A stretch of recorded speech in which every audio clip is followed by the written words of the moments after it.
I've said this on a previous episode before where you need to feel the trauma in order to heal the trauma. That's exactly what we're talking about today.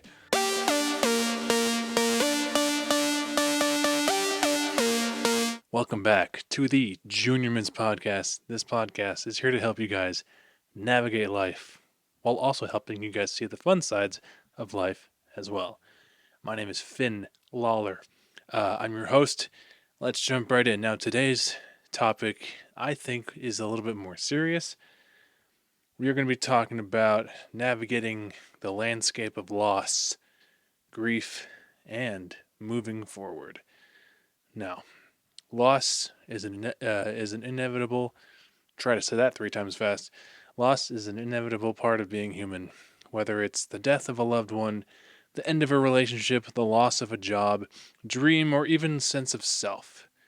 Grief is the natural, often overwhelming response to this result.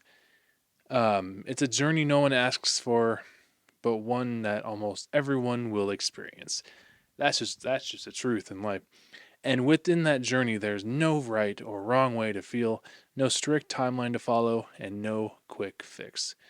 Hate to be the one to break it to you, but that's how it works. Our society often struggles with grief. We want to fix it, to rush through it, or to make it disappear. But grief isn't a problem to be solved. It's a process to be honored.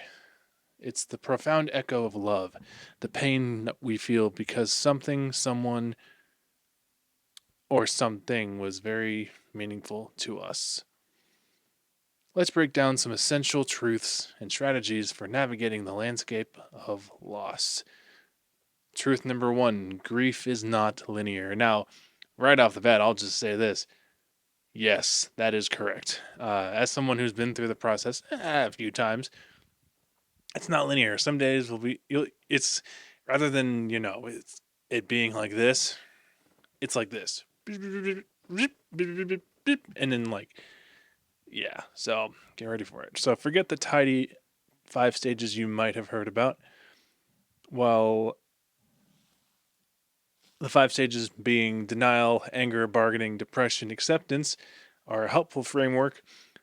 They're not a staircase you climb neatly from one to the next. Grief is often a chaotic swirl of emotions. You might feel anger one moment, profound sadness the next, a flicker of peace, then back to disbelief. It's like a wave, sometimes crashing, sometimes gently lapping at your feet. Allow yourself to feel whatever comes without judgment. Now, I've said this on a previous episode before where you need to feel the trauma in order to heal the trauma. That's exactly what we're talking about today. Truth number 2, there's no normal timeline for grief. Society often expects us to get over it after a certain period, weeks, month, maybe a year. This pressure is incredibly damaging. Grief has its own timeline, unique to each individual and each loss. Yep, that was my phone. Hello. It can resurface years later, triggered by a smell, a song, a date. This is not a setback. It's a treatment. Nope, that's not it. It's a testament to the enduring impact of what was lost. Be patient and compassionate with yourself. Something I struggle with for sure is, being like, oh, it's been like 6 months, right? I should be over the person. It's like, no, grief is not linear, my friend. It's not linear. It's quite the opposite of linear, which is just all that. Strategy number 1. Here we go. Allow yourself to feel. Suppressing emotions prolongs the healing process, Create space for your grief. Cry if you need to cry. Scream if you need to scream. Write in a journal. Talk to a trusted friend or family member. These emotions are not weaknesses. They are essential parts of processing your loss. Give yourself permission to truly feel the pain, the anger, the sadness, the confusion, all of it.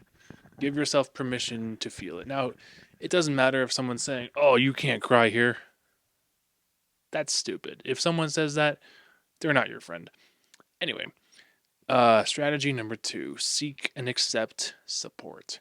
You don't have to go through this alone. In fact, don't. Reach out to friends, family, support groups, or therapists specializing in grief. Sharing your story, even if it's just to vent, can be incredibly cathartic. Wow, I hate that word so much. Because I can't pronounce it anyway. And equally important, allow others to help you. You know, whether it's bringing food, running errands, or simply sitting with you in silence. Accepting support is a vital act of self-care. Now, I get it. You don't want to be a burden to people, but that's the thing. When you reach out to people, more often than not, they're going to be like, "Oh, yeah, what's up, man? How you doing?" And they're going to check in with you. And then that's when you tell them, "Yo, I'm not doing so well because blah blah blah." And then they'll be like, "Yo, man, let's hang out." You might find that, you know, you have more friends than you think you do. And people want to help you. Some people do. Some. Strategy number 3, tend to your basic needs. In the midst of grief, it's easy to neglect yourself. Try to prioritize sleep, nutrition, and gentle movement. Even if you don't feel like it, these small acts of self care can provide a baseline of stability when everything else feels chaotic. Grief is physically and emotionally exhausting. Your body needs fuel and rest. And also, in that regard, if you need someone to reach out to, pray about it. Pray about it. Have that conversation with God, and He'll help you through it. It may not be overnight, but He will give you some insights about how to navigate it. Or the Bible. The Bible is also helpful in that regard too. Strategy number 4: find meaning, not closure. The concept of closure often implies a neat ending, a tying up of loose ends. For many losses, especially the death of a loved one, true closure might never fully arrive. Instead, focus on finding meaning within your loss. Yeah, that's just how it is, you know. Um, Sorry, the script is being weird here. Anyway, no, but the amount of times that I've hunted for closure and never gotten it, I'm like, the closure doesn't exist. It actually it does. Um, Closure in the actual scenario is being at peace with it, regardless of how it ended. That's what closure is. Honoring memories, sharing let's see. That's not it. Um there we go. Instead, focus on finding meaning within your loss. This isn't about forgetting, but about integrating the experience into your life. It might involve honoring memories, sharing stories, creating memorial rituals, looking at photos, continuing bonds, finding ways to maintain a connection to what we lost, even if it's through memory or legacy. New purpose. Sometimes loss inspires us uh, to pursue new passions, help others, or make changes in our lives. This isn't, replacing what's lost, but building upon the foundation it left behind. Strategy number 5: embrace the and. This is crucial for moving forward. You can feel profound sadness and joy and experience joy. I cannot speak today. My bad. You can miss someone terribly and find new purpose in your life. You can carry your grief and still live a full, meaningful existence.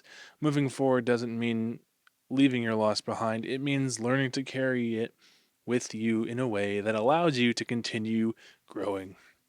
Excuse me. It's about finding a new relationship with your grief rather than trying to erase it.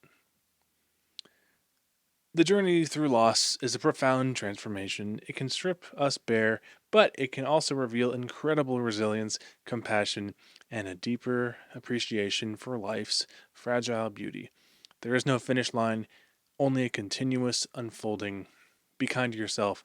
Allow yourself space to heal, and trust that even in the darkest valleys, the path forward will slowly reveal itself. And also remember to be patient with yourself. Of course, as we said earlier, Grief is not linear.